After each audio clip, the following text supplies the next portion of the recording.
Hi everyone, welcome back to episode Hey, 6. I know it's been a little episode longer than we said it 6. would. So happy to be Um, back. I've had quite a journey. I was supposed to be we'll talk about it in slightly more detail in a bit. But um, the short version of the story is that I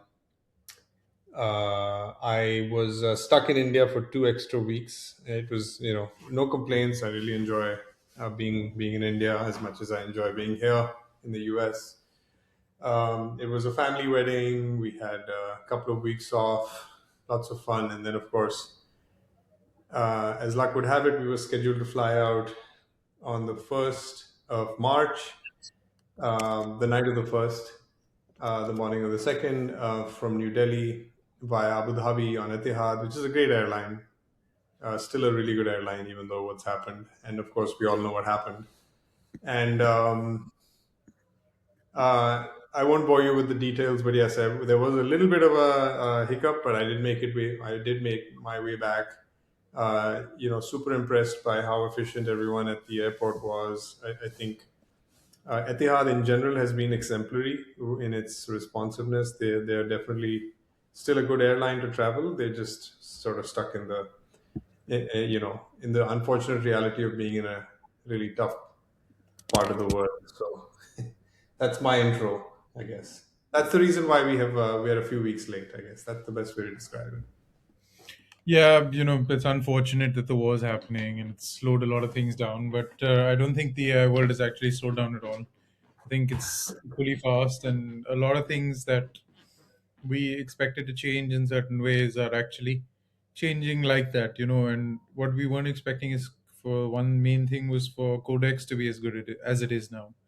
I mean, I think for back end work and any kind of development, it's better apart from where you have large feature sets to roll out, or UI work or certain languages where Opus is still better. But I think if you're working on individual things and one by one, Codex is just a lot more thorough. I like it. But to create something from scratch, I think Opus is still the best out there. Yeah, yeah, no, totally agree. And I feel like I've sort of come back from the will from 6 months off, even though I've only taken a possibly a 3 week break from my daily sort of AI, Claude practice. But in the interim, obviously, Avyay has become a pro user. We'll talk about Avyay, your interaction, a few with Opus itself in a bit. But I did want to talk about two things. One is, and this is not part of the script that we've just literally, but I'm going a little off script. But I just realized the two. I think it was episode 3 or 4 where or maybe it was even episode 5, where our minds were blown by inference substrates, Yeah, we specifically were talking about Cerebras. Cerebrus. Yeah, Uh, it was episode 4 or 5. I think We it might talked have been about episode 4 or 5. I it, can't remember which it four was. and five Just maybe, because yeah. Both episodes we were talking about how inference is really it, right? And lo and behold, at GTC,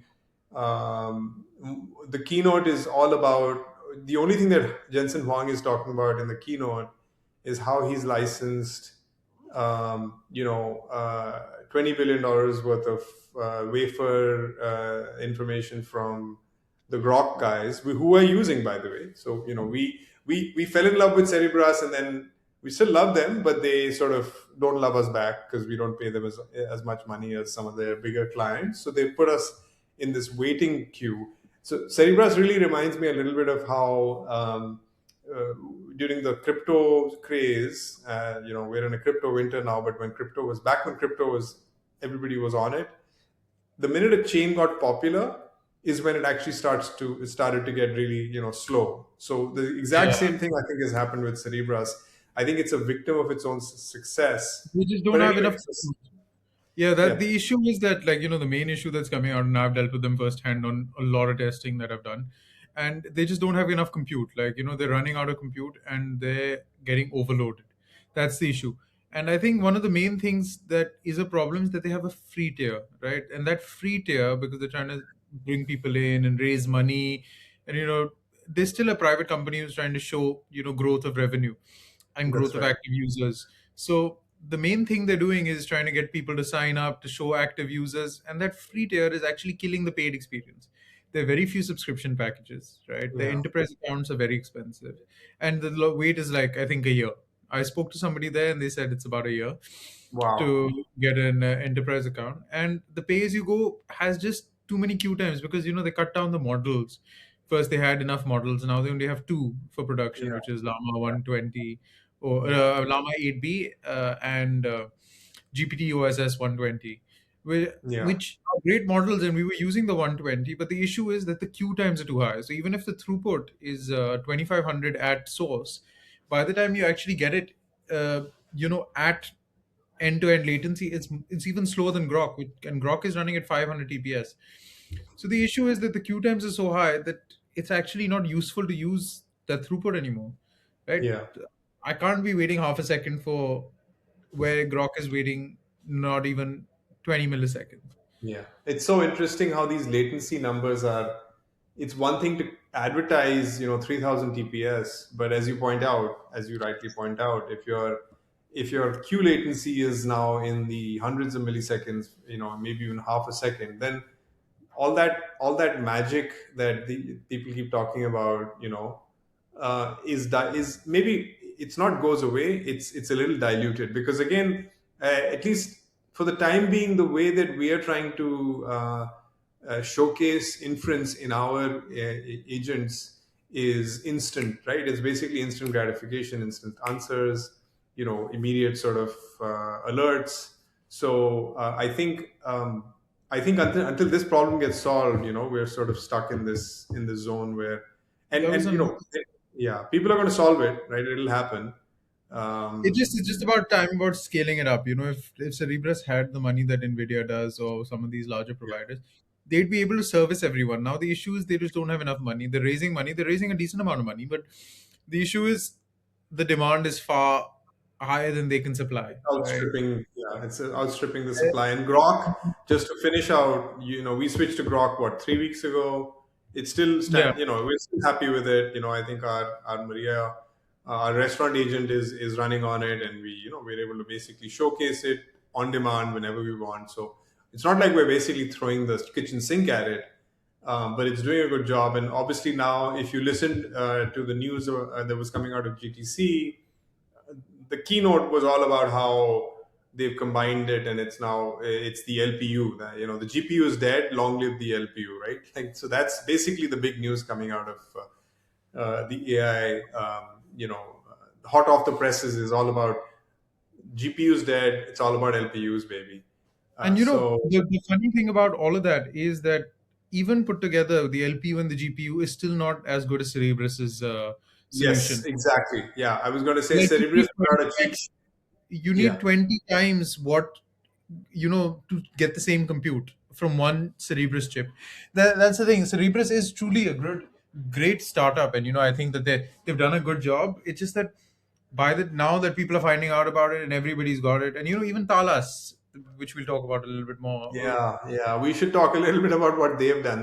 They've sort of gone to the like literally the logical extreme, right? They've taken an entire, I don't know how many billion parameter LLM was it, like It was 10. eight. It was an eight. It was an eight. It was a Llama Was it? 3.1 Yeah, eight. it was the in 8 billion Llama open source open weight LLM, and No, they the literally. weights were actually soldered onto the Yeah, chip. exactly. So they literally put it on silicon. So it's like stuck in, it's literally, it's the ultimate ASIC, right? ASIC is back when I'm old enough to know what an ASIC is. An ASIC is an application specific internet integrated chip, ASIC. And back when ASICs were all the rage, the idea was that you would build an ASIC to do something for a very specific use case and do it well.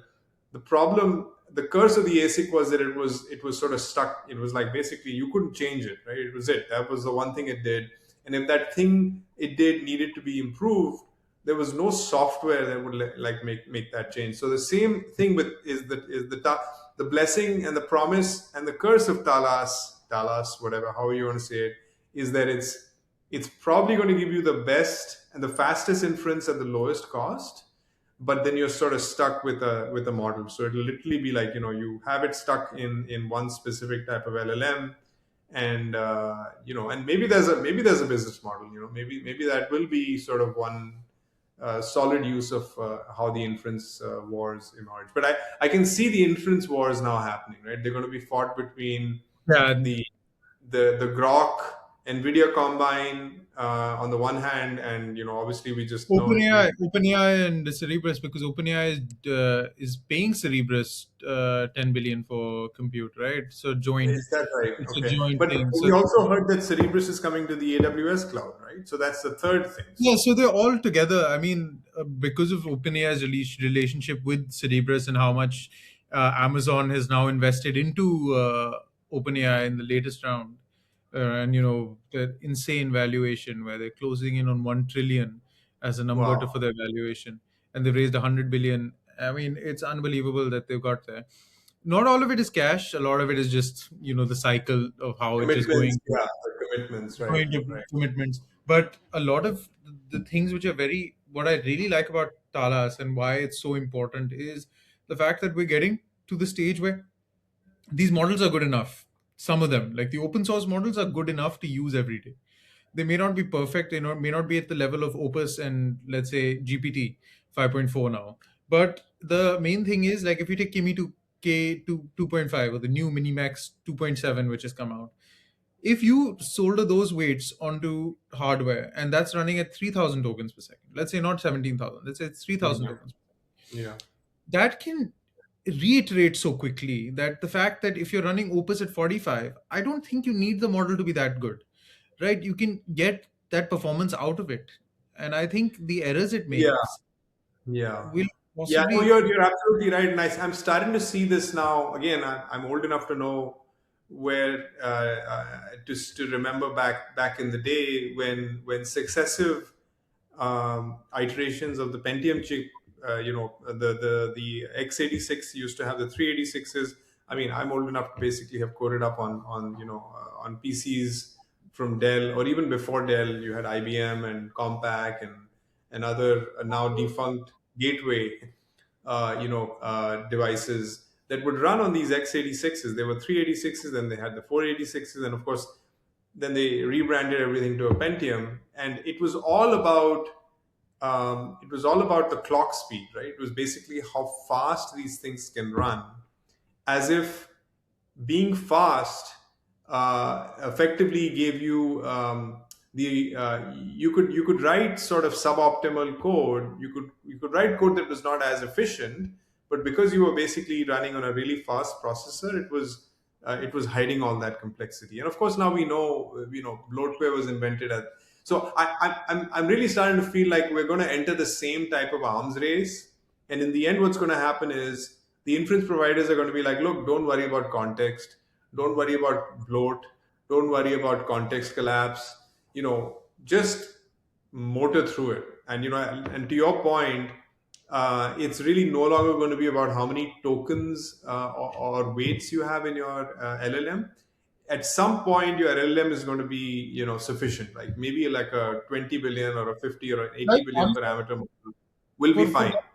for what we're doing, like even the new Quen 3.5 models, the 27B 3.5. I'm not sure if you've used it, but I've used it. I've tried it. It's quite good. I mean, it's quite good at that 27 billion parameter. It came out of Quen. It's like they've distilled Opus 4.5 and all of these things and made these models which are quite good at coding.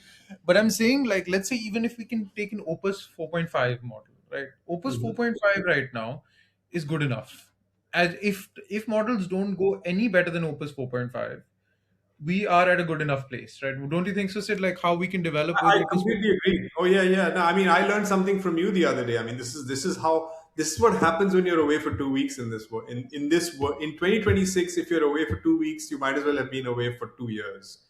Because when I came back, I fired up my Claude code, and I was getting these 500 internal server errors, and I was like, wow, this is literally there's an API failure, which means that basically what the hell is going on? And I sent you the screenshot, and you said, oh. stop using 4.6 because it's always down, right? Basically, that's always throwing There's errors. just too And much. still, There's too many people using it. There's too much traffic on it, and this is our yeah, secret.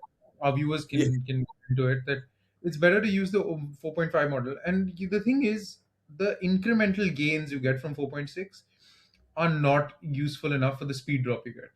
Right? yeah. Like I prefer 4.5, even with the smaller context window. Now that Opus has 1.1 million context, which is a big thing. But in reality, when you're using sub agents and you're using agent teams and you have the right workflow, with you don't really require the additional context unless your code base is that large. That's true. The main thing of the larger context is just to manage a larger code base, right? Because for some people, Yes, the yes. code base is so large that it takes up 60% of the context window if it's 200,000 That's right. tokens. That's right. And yeah, I think context management. We'll keep harping on it until somebody hears us. But obviously, context is king. Is context is king. It will continue to remain king, even though they've said you can increase. They've increased it from 200K to a million. They're obviously Dario Avyay is going crazy about that. But I think, yeah. Anyway, so little bit of a roundabout introduction today, but yeah, I mean, let's jump right in. I mean, let's go back into Claude Code and how. Why don't you talk, since you're now the guy who's in the driver's seat with Claude Code? Why don't you tell us about what you built? And I'd love, let's share it with everybody about how you sort of started to work and become a power user, and by Claude's own admission, one of the top 100 or 50 users. Yeah, I mean, I Why spoke don't to you my talk about that? as for I mean, it's a top 50, but I think it just not It's correct been because sycophantic. It's been very sycophantic. sycophantic. But I mean, the reasoning it gave was pretty like, okay, you build stuff and you have a basically a production team running inside Cloud Code. So you are a web power user through the insights and everything. And my friend, his sister's husband works at Anthropic, so he said that it doesn't have that data, it's guessing. But if you're doing something right, you have to be doing something right for it to think that you're in the top 50, or something. Your flow may I haven't seen your workflow, I don't understand it completely, but you may be doing something right for it to be that, but it could be So just why don't wrong. we talk about? Why don't you give us a little bit of a high level view? And again, what we can do is, if people want to follow up and pick our brains, please do send us messages. Post messages if it's on YouTube. Just write on the comment. We love to hear back from you guys. So just give a high level overview of what you've done, and maybe we can basically even share some of these and the GitHub open source links for this stuff. Yeah, so I've created a repo on GitHub called Claude Code Skills, right? So I created a couple of skills. I took Sid's Context Gardener skill and I changed it a little bit. I added the autonomous review, so it does it automatically, right? So we don't have to manually go through it and the agents can look at it. I also created something called an agent router. So now the main issue with Claude Code is to decide which subagent to use or when to use a subagent, right? And it will not use a subagent until you specify it. So there are two elements which you need. One is a hook and one is a skill. So the agent router was the skill which was created to tell it there are three tiers of agents, right? There is your local agent, there is your project level agent, and then there are the Claude agents. Now, each task you break down has a different outcome. So if you're changing a database, you want a database agent. If you're changing the backend, you want a backend agent. Now, the thing is, you can do all of these tasks in parallel and you can break them down into many multiple tasks. So if you take one big thing and you break it down into many multiple small things, it just executes much easier. Now the golden ticket in all of this is you have to get Claude to understand your repo, see what all your workflows were, and get it to create these subagents for you. Once these subagents are created, the agent router automatically understands all of them and dispatches them based on what task is the most appropriate for it. So let's Yeah. say I was trying to build a new feature for the restaurant agent, right? Let's say I was trying to build an events feature. Now, the first thing when you're trying to build a new feature is you have to connect all that backend aspects to that feature. And the main thing is the database, because the database is talking to all different points. Now, you don't want the database to be really messed up. So you have a database specialist which is taking care of that. Now, Yeah. when it's taking care of the database, the front end has nothing to do with the database when you're building that, right? So your front end your UI, your It's front idle, end. it's idle, and it can be doing other things. So everything is being done in parallel. So I'm Sure, taking one sure. feature, Yeah. breaking it down through these skills and hooks. And the hook is basically when you give Yeah. Claude a prompt, what it invokes. So I think sort of the how we have this whole skiing analogy that we used to keep talking about. So my intermediate level blue slope skiing move was to create sub agents, which again have been around with Claude Code now, what for what, at least a month, at least two You months, know, no, maybe they've two. been. I think they've been there since you signed up, which Not was that much longer than that, maybe 3 months, maybe 4 months. And it, the way that I think people were using the way that I was using sub agents, and I was liking them, was calling them out by name. So I was sort of being an old school manager, engineering manager. I was delegating tasks manually. So I was calling, using the at sign. And remember, the main aim is to basically not, I don't like the automatic context compression. The whole idea behind our context gardener was we think that we can do a better job of compressing our context than Claude's built-in sort of context, compacting function. right? The compacting, Compacting, I right? don't like it at Compacting, the all. auto I don't compacting. like it at all. You'll always do a better job at doing that. The point is that with sub agents, you were able to essentially keep your main context window small because you were handing off the work to these sub agents. What what I think what Avyay has been able to do is to basically automate even that part, where he's basically said, "Look, we have an agent router who is intelligent enough to basically do the math." So he's now become from the engineering manager, he's gone to the CTO level and said, "I don't care about handing out work. I'm telling you which of the skills I'll set up all these people, and your job, Mister, agent router, is to figure out how to get the most work from these people." At the fastest pace you can, and I think that's what you've accomplished, right? You've basically Yeah, achieved that. and the key secret to all of this is okay. Everybody knows there's a plan mode, right? But what happens once your plan mode runs into compaction? It forgets the plan. So the secret sauce to hold all of this together is something called session context, which I built in, and it's all available in that same skill. Now, sessions context is like your memory.md and your cloud.md, but it's a running, ever evolving context window. Take it as it's an external context window. Now, I've created hooks in Cloud Code which read from it and update it after every change. Now, the beauty of it is that important changes, important details are saved to the session context. So even if you compact or you clear, which I do very often, slash clear, it knows where we left off, what this next step is, and what to do.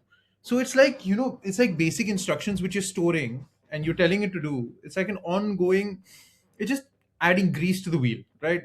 You can't forget where you were. And that repetition of telling it where you were, what it forgot, and that compaction is the biggest issue, I think. And when it loses context when compacts, and then you're just like lost. You're just frustrated because it hallucinates and then it makes an error. And through all of this, the another thing which is very useful is now you have CLIs and MCP servers, which are amazing. CLIs have always existed, but the ability to utilize them through subagents. Now you can set up a codex subagent with the CLI, and you can have a codex MCP.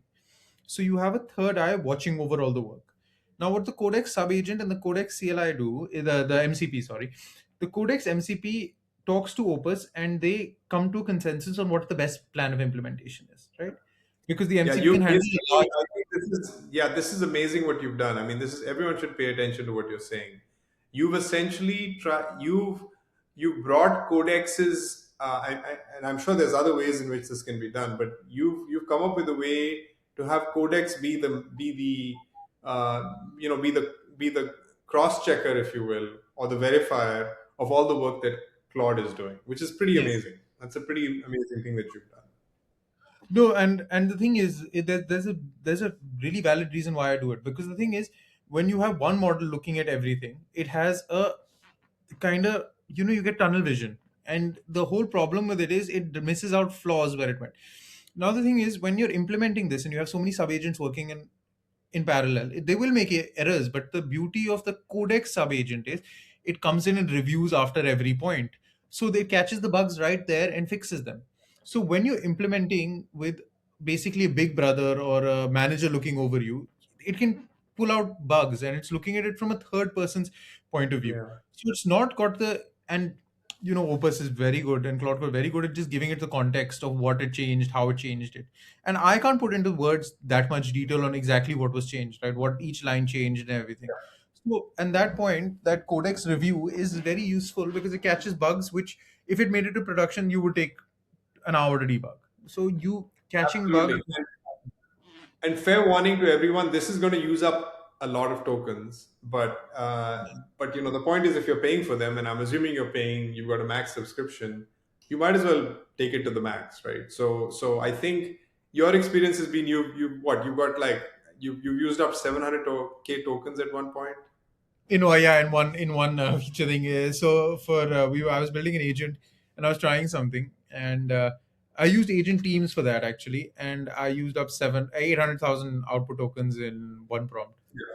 Now, to be fair, that's not necessarily something to be proud of. I don't even think we maintain a leaderboard, but I think the reason we are trying to articulate, and maybe we've gone a little deep this is, you'll find that this particular the moving target session it feels very much like almost like a tutorial or a best practices. And the reason is, again, because it's really truly in the details that all these things are emerging, right? So there's so Yeah, much functionality that's being thrown out every day inside Cloud Code that unless you actually share this with the world, um, it's so hard to keep up with it. Like, and for me personally, I've only just started to catch up, right? And so all these small little things, these tricks of not maybe, don't go straight to Opus 4.6 because it's actually going to give you errors, all the way down to these automatic things. So we are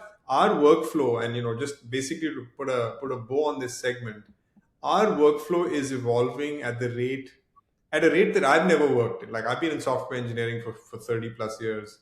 We would make changes to our workflow maybe once a quarter, right? If that, again, very, very innovative companies would say, okay, let's tweak this or that.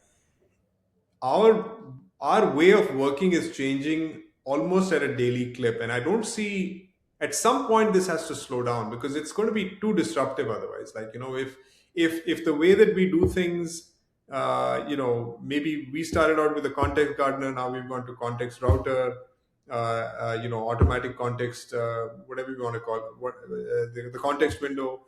If this now is changing on a weekly basis, then we'll be too busy trying to update our tools, rather than trying to generate code. So again, we have the luxury of doing this because our job right now is to just uh, report in this forum back to you what we are seeing out there. But at the minute we actually get engaged by somebody to build something, we'll have to basically take a call and say, okay, this is how we're building this project, and maybe the project is only 3 weeks long or 4 weeks long, but during that 4 week period we'll have to basically freeze our workflow a little bit. So I think that's the general point I'm trying to make. Yeah, I think, and I've got to a point where, okay, I'm pretty comfortable with how it's working and what I'm doing.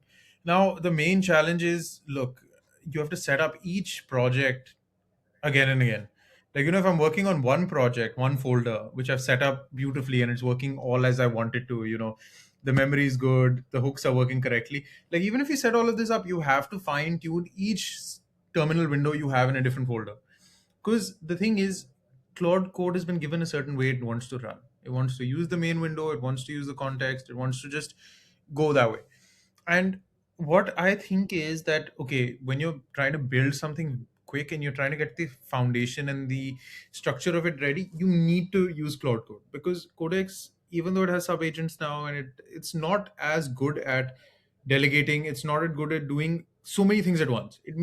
Claude Code may be a little incomplete when it does it, but the thing is, it'll get you to a point where, okay, you can fine tune things.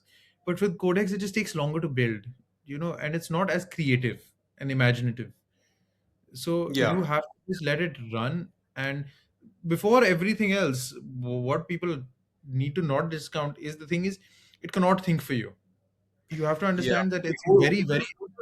would you say that these two models, or agents have different personalities and different? I mean, it's almost like you're dealing with with two different very smart, mid-level engineers, right? And you Yeah, decide, so you have to be smart about which task to give to which engineer.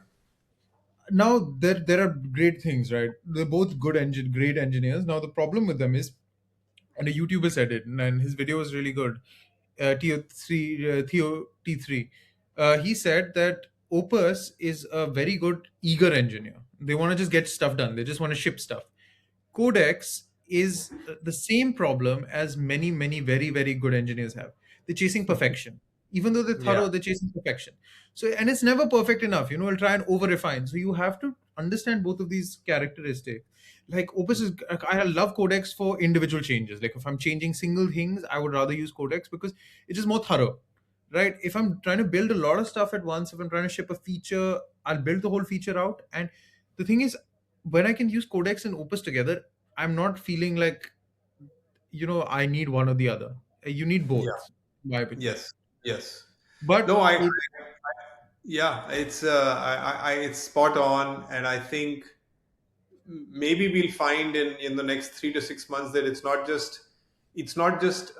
almost a panel, right? We want to have, maybe there'll be a third or a fourth entrant here, and you'll want to have not only diversity in inside your Claude code of agents, which is what we've done, right? We've basically broken out agents by the kind of tasks that we want them to have, but the more important thing is basically diversity of thought. And I think the way that happens is by basically bringing in a Codex CLI through an MCP server, and maybe there'll be a Kimi. Who knows? Maybe there'll be Kimi, or maybe even a third or a fourth. So I think, yeah, I feel like all this is leading us to the point where I can safely conclude, and I've had conversations even today with one of my very trusted colleagues who I've done a lot of good work with, same age as I am, been doing this kind of stuff for a very long time. But I'm now convinced that um, software is changing the software engineering field is changing, but even more broadly speaking, the business models are the old business models are dead. Okay. I think apparently Satya Nadella, no less than a person than Satya Nadella, has already gone on record saying SaaS is dead. That's a pretty bold claim, right, from somebody who runs Microsoft. I think it's a bit exaggerated on what point they're saying that SaaS is dead. I think the SaaS has a thing because we have to look at it from 2 points of view, right? Microsoft has the benefit of saying SaaS is dead also. It pushes their AI products, it uses their Copilot, That's it true. pushes their thing. That's true. And I think the thing is, You heard the quote. You did hear the quote. yeah, I heard the quote from him, and I think a lot of it has to do with the fact that people are discounting the existing relationships these companies have. You can't make another cash app because of all the relationships it already has, right? You can't. Right. A lot of these SaaS products have existing relationships with vendors for compute, for this, for that, which is actually keeping them in the market. From a No, software, so just because SaaS is dead doesn't mean it can't be a dead man walking for the next 10 years, 10 right? years, yeah. All I'm trying to say is that I agree, at least in principle, and maybe he's got ulterior motives for saying SaaS is dead because he wants everyone to basically use their inference cloud. I'm sure Azure is going to be selling you an inference cloud very soon. Uh, but I think SaaS is dead because the cost of deploying features has gone to zero, basically. Like with the Yeah, right with the Claude, quite ridiculous.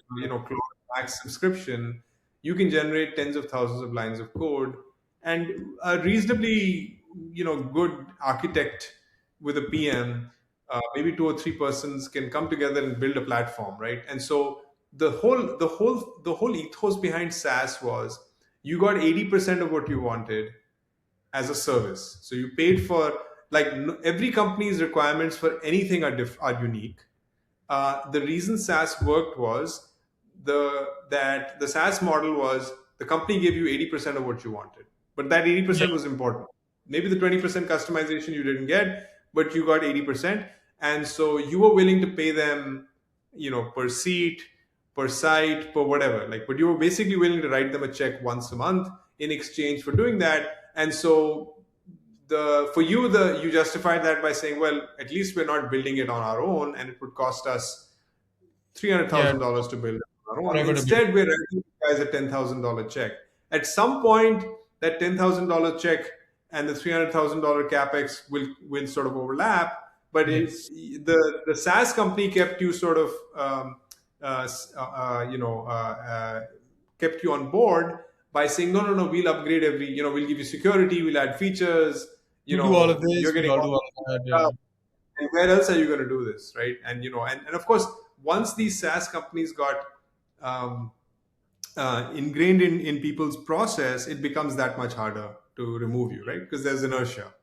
What I think Claude Code is doing to software, but to SaaS in particular, is to say we don't need to compromise on that 80-20 rule anymore. We can say we want a bespoke suit. It's literally like a suit now. It's like imagine that imagine that tailors the The whole reason cost has behind gone down significantly. Like sorry. Sorry? that whole thing that first the difference between a tailored suit and one you buy was 100x different. Now it's only like Well, 3x. yeah, it's not 100x anymore. It's like maybe 2x or 5x, right? Yeah, but what it doesn't discount is, and this is very important for all AI based software and people who are building tools and agents. You have to understand that isn't what's dead, right? You have to understand software, basic software may be pricing down, but anything related to building agents or using this technology in a much more complicated manner is actually at a premium because there are fewer and fewer people who are doing it right now.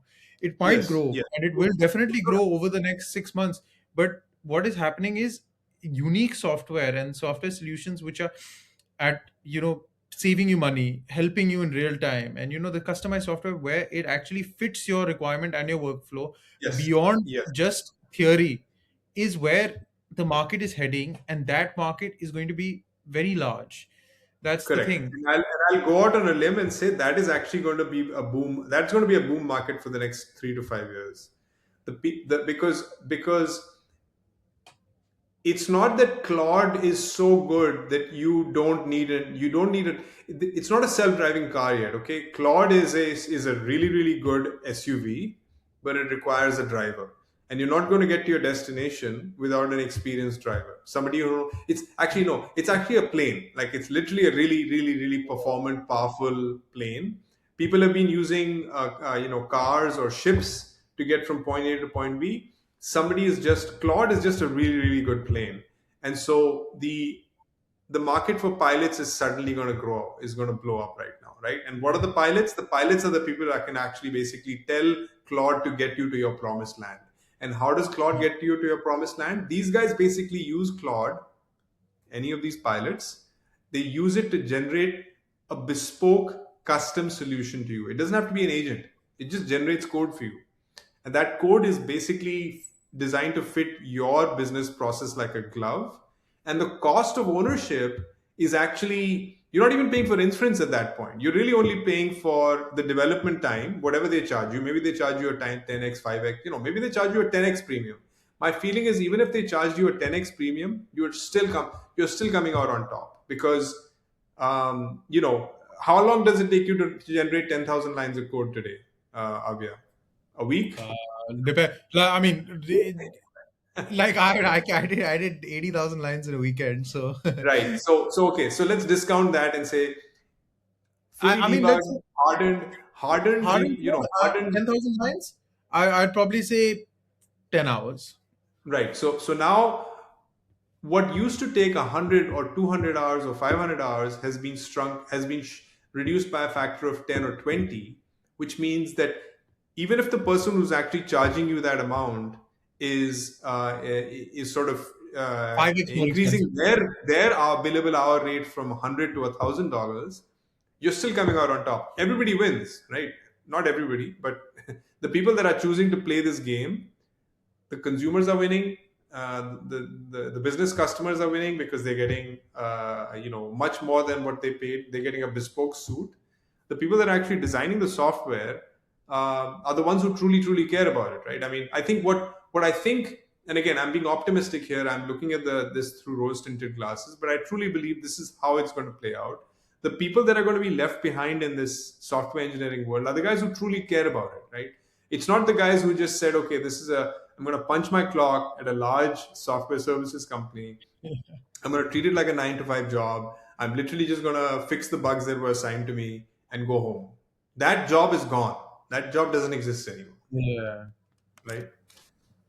I mean, Anyway, so I think the main thing to learn from this is, and the main learning of where it's going is that okay, the the aspect of being able to build the software for somebody where they, like, let's say our restaurant agent 5 years ago, like let's say 2 years ago, said if you had to build this out, it is, by hand it would take probably 20,000 hours, I'd say. But like, the way it is right now with where we've well, got maybe it, not 20,000. Let's say 2,000 hours. for the same amount of work, Maybe five. Maybe, yeah, maybe between 2 and 4,000 hours.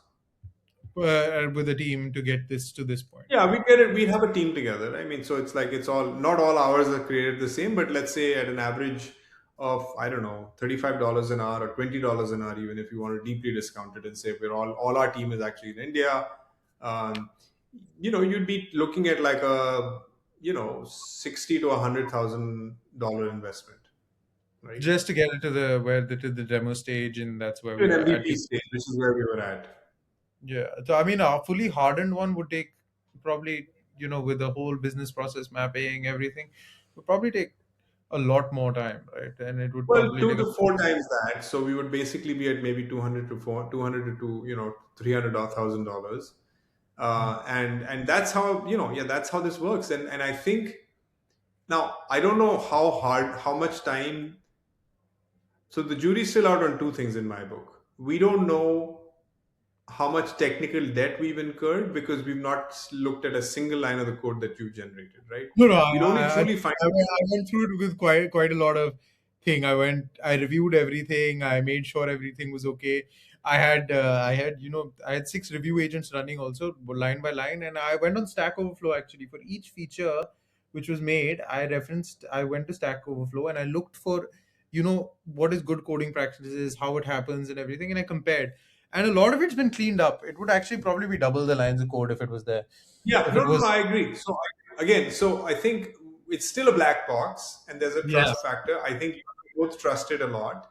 But I think the proof is truly in the pudding. It's only when this thing gets deployed and it's running in the field, sort of not providing any major regressions and blowups for I don't know 6 months that we'll truly feel like okay, we've basically proven to all of ourselves, everyone in the ecosystem now can accept that it's a better use of everyone's time if Yeah. all we do is just basically create Claude agents and have them do the coding.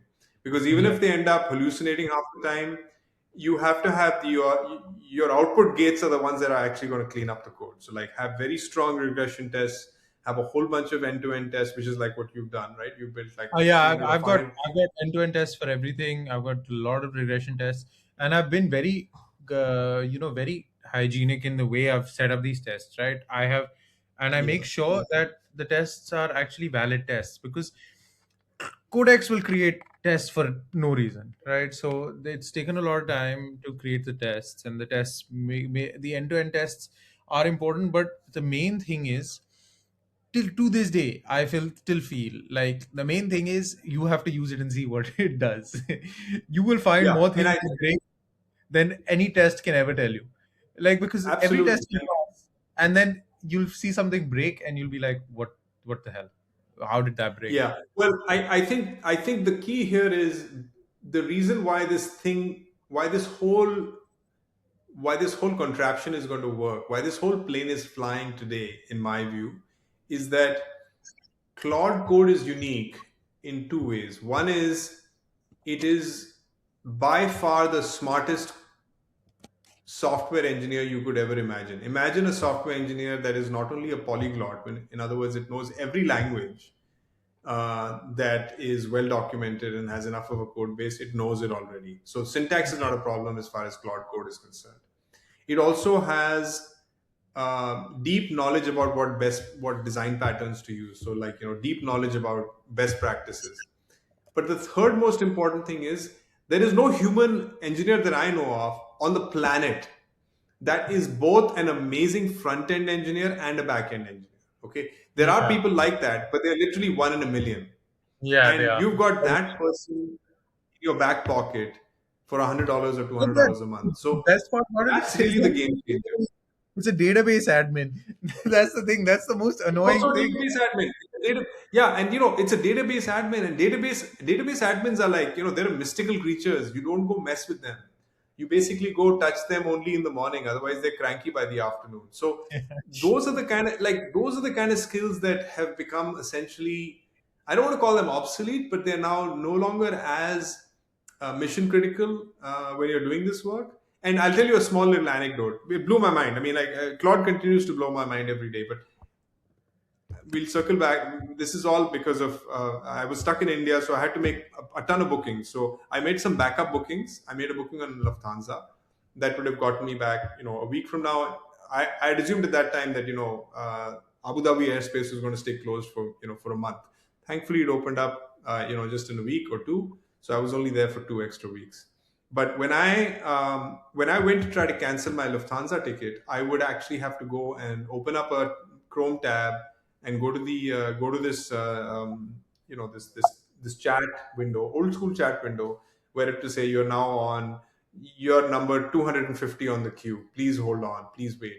And Yeah, every 5 minutes or so, at random, I'd get a pop up that said, "Are you still there?" And I had to click it. If I didn't click it within 30 seconds, I'd lose my position. It was frustrating as hell. So what did I do? I went on to Claude and I said, "Please help me fix this problem." What did Claude do? It blew my mind. It said, there are three ways to do this. Ways two and three involve you downloading additional pieces of software. You helpfully suggested that I could have obviously had Claude Cowork to do this. But I don't want to have some invasive, desktop app running and clicking for me. I didn't want a keyboard monkey. So what was the first suggestion that Claude made? Claude said, here's some JavaScript, open up the developer console. On the tab, inject this JavaScript onto the front end. And guess what, Lufthansa? Your website let me do it. So you guys are basically not secure. I was able to basically run JavaScript on your website. you know what a funnier thing is? Talking about not secure websites, Companies House in the UK, which is the national database for all companies, was able to be edited by anyone for 6 months. That's crazy.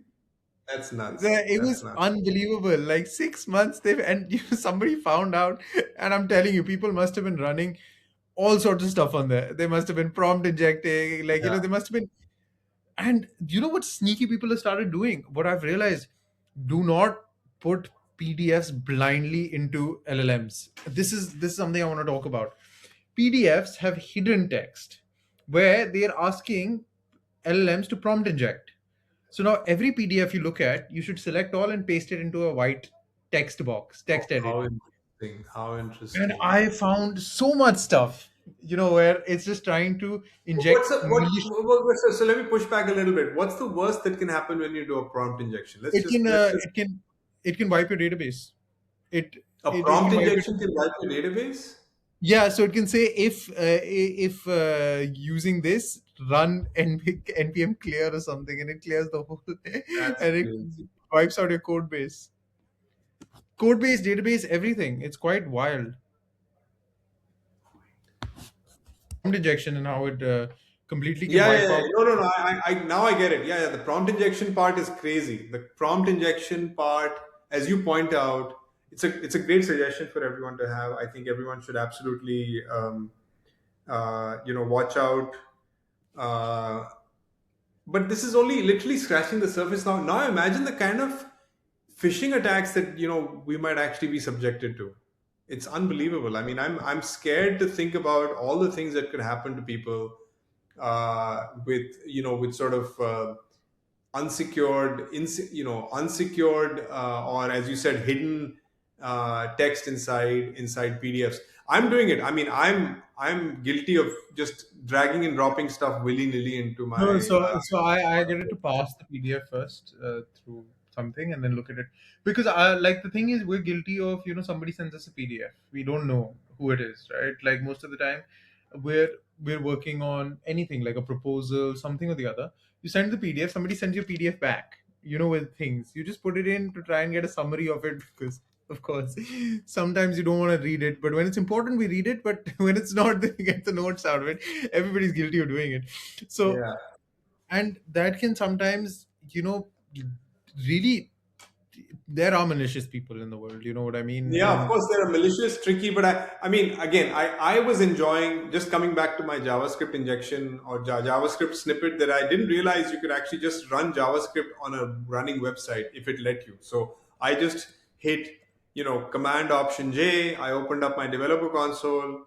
I had to say, I had to tell Chrome that it was okay. It was me doing it, so it had me type a prompt, but that was it. But what was amazing to me was I was like a white hat. I could have been a white hat hacker at that point. yeah, But yeah, I mean, again, I can't say enough good things about Claude. This is really just me bringing things back to that original point that I was making a few minutes ago, which is that there is no engineer that can match Claude in its depth and its breadth. Literally nothing. And you're basically you're missing a beat if you're not using it. So really, I mean, this is probably the third episode in a row that we are literally gushing about Claude. The reason we're doing it is because we haven't found any downside to using it yet. Maybe we will. Maybe next week we'll and be wasting. I mean, it can create bad code, like anything can. I mean, that's not to do with it. But I'm saying Humans that create bad code all the time, by the way. I've dealt with some shitty code, right? no, So and I'm telling you, like it's and you know what? The one thing people are saying is it creates bad code. Humans create bad code. I humans mean, create we work, really shitty we code. work. You remember we were at Yes. Vesta, which is Yes. my father's Yes, I headquarters. would counter that Claude doesn't create as bad code as your Some humans are. average Indian engineer. I mean, again, I hate to say, I can say it because we're both Indian. We can basically throw Indians under the bus. But Yeah. and I've run a company in India, so I'm certainly in a position to make this claim. But the yeah, so I think if I was to start a company again, I would populate it with 10 Claude engineers. um, I'd have my payroll. I'd have my payroll be $2,000 as opposed to $20,000 a month, and I'd probably be able to run a pretty decent software shop. But You I'd know, say just closing the point here is that the reason why Claude generating regular business bespoke software SaaS applications works is because it's not generating you are not using Claude to generate an agent because an agent is still a it's a completely random process. So building agents is still a bit of an art. I'm saying for the yeah. very specific use case of building applications where 90% of the work is very deterministic, maybe you have an agent always because everybody needs to have an agent interface. But but using Claude to build a very specific business use case, business logic app is the only way to go right now. I don't think any Yeah, I software mean, team. I'd say I'd add Codex as well. I think Sid, you should give Codex a bit more of a chance. Just Oh, absolutely. No, I think when I say Claude, I mean any type of coding agent. yes. And maybe there are people that have a preference for Codex. Maybe Codex is better at certain types of software. And by the way, the world of software is huge, right? Yeah, basically, all we are doing right now is building web apps, which is literally just one of 100 types of different types of software there are. So I've spent a lot of time in embedded. Right, embedded is its own black hole. There's a lot of interesting, poorly documented pieces of software and tools, but I would be shocked if Claude didn't also figure that one out. Right. Yeah, overall, one thing which I really want to say is one main thing which has really changed for us is, and I mean, I was learning Python about 6 months ago in September, and then now to be able to use these tools to build something useful it's very surprising, to get to the point where just Python is what I was learning because, for my data science degree. But now at this point where I understand databases, I understand all of this stuff, and to be able to use that, knowledge to build stuff like in a reality, and it's mind blowing. Like It is it's mind wild. blowing. It truly is. It truly is. Everything is moving so at the speed of thought. In some ways, I mean, we're almost out of time, but I think the downstream effects of Claude Code are, it's not just disrupting software engineering and SaaS business models in general, but I think it's disrupting. I mean, Mark Anderson famously said, what, 10 years ago, that software is eating the world. If software is eating the world, then the corollary to that is, because Claude is eating software, Claude is going to eat the world. In other words, Claude is eating the business world. Yeah, If the core offering of any product, um, you know, obviously there are lots of things that are not software driven, but a pretty large portion of the world economy is driven by software. And if Claude is coming for the generation maintenance and debugging of that software, then it stands to reason that everything is going to be impacted. Everything, right? Nothing is going to stay the same. And just the last point is that I'm helping out with, in our individual capacities, and are together we are working with other businesses, small companies that are trying to scale up. And the thing we're now realizing is that the burden is now on, the biz dev guys, right, and the people that are basically doing the marketing. Software and tech in general are no longer the bottleneck.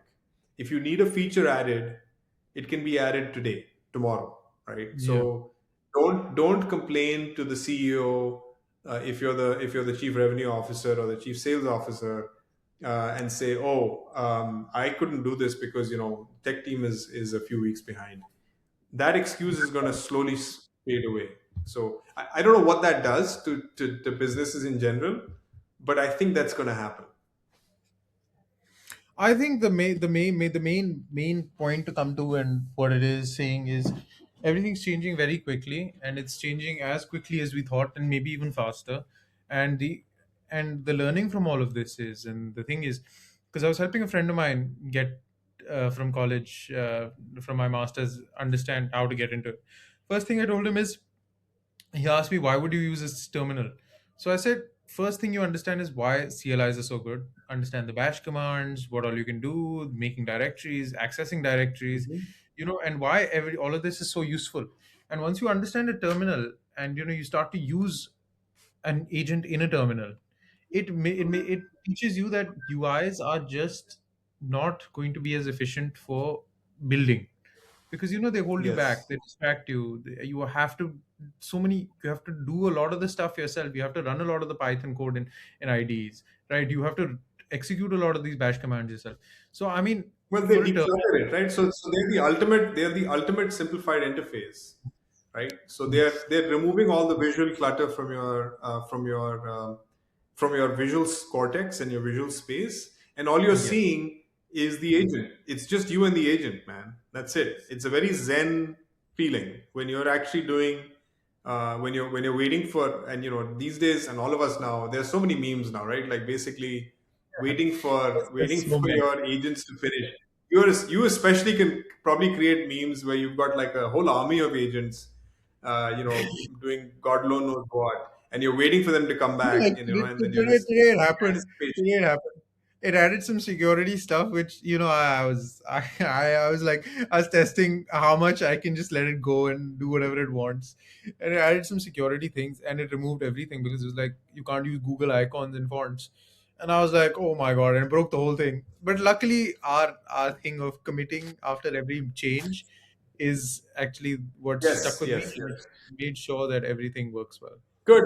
Yeah. So I'm glad I was able to teach you something. I mean, there are still some tricks that this old dog can teach you that are useful. I mean, things like No, you things taught like me a lot. I software. mean, Yeah, your things like philosophy is what. SCM, software configuration management, making sure that stuff gets committed, doing work on branches, pull requests. Those things are not going to go away anytime soon, unless the underlying infrastructure starts to change. I mean, I can see a future, and we should wrap up soon, but I think I can see a future where compilers go away, right? Interpreters go away, and all you're basically, you have now a direct path from specs, which is what we are building, right? Like ultimately, you and I are when we are actually creating this new piece of software, the plan, the versions of the context window that you have and the memory.md file and the claude.md file are really just specs. That's really ultimately what code is. You're basically Yeah, defining it the is. business logic. I, I And think eventually you might get to a point where going from there directly to a running piece of software on silicon will not require these three or four steps. But no, that day hasn't come yet. It will come at some point, but not today. no, it hasn't. And what I tell you to be possibly the biggest learning from our work in these last since the moving target has started is there is there is nothing that you can't learn. I mean, to think to the point where we've got to how we've reached this level of AI engineering and building these full systems which are working, not in production yet Yeah. but soon, are is amazing. And It's for the two of micro. us, and for the two of us Yeah. to be able to put do this, make the content, build our own website from scratch, do all of that. Yeah. It's taken I mean, it's teaching us a lot of skills which we would never thought we could be doing all at once. You always thought you needed somebody else, and what it's teaching you Yeah. is tomorrow you can take control of all the elements you pay for and be able to do them without that much commitment of time and effort. Yes. That's right. So Yeah, no, I mean, I think the day is not far that, like I said, not everyone's going to become an airline pilot, but there'll be a lot more pilots. So, in many ways, a lot more people are going to be writing code. yes, And the barrier to entry to just product creation, you'll only be limited by your imagination. That's really the point I think we're yes, trying to make here I is agree. that you're already a creative person who likes to write code because you actually like building things, then you've just gotten supercharged. If you viewed coding and software engineering as a job, which was a clerical white collar, you were essentially just a worker on an assembly line. Well, that guess what? That assembly line's been replaced by you've been replaced by robots, You're and you getting have paid to go to find think. another. You're getting paid to Well, think, yeah, and maybe that was not your maybe that didn't really drive you. So you have two choices: either you have to become a thinker and a builder, or you basically go and find another job or a yes, profession. It's a bitter pill to swallow, but I think that's the reality. yes, yeah. I think All that's right. On that completely. on that very I think dire note, I think I'm probably still a little affected by what's happening in the world. Still hopeful that this that we all come out of this, the world economy and everything else comes out relatively unscathed. Here's yes. hoping, man. Okay. On that note, we're gonna say thank you for listening, everybody. I hope you're staying safe. There's a lot going on in the world right now with the fuel crisis, with a lot happening. Stay safe and take care of whatever you have to take care of, and try to just you know do an exercise. I'm sure everybody has Gemini or OpenAI's ChatGPT or something. Get Codex, get something, and try and build a website or something. Something that you thought you needed to get done, and you've been waiting for an engineer or a software engineer, somebody to do it. Just try it out. And I think more than we can teach you, you learn by doing, and that's what I I. think that's the best advice. And as always, please like or subscribe us. Send us some comments. We would love to hear from you. If you'd like us to try something out, if you think we're again completely off, we would love to hear that as well. So take care, everyone. Great. Thank you, everyone. Take care. Bye bye.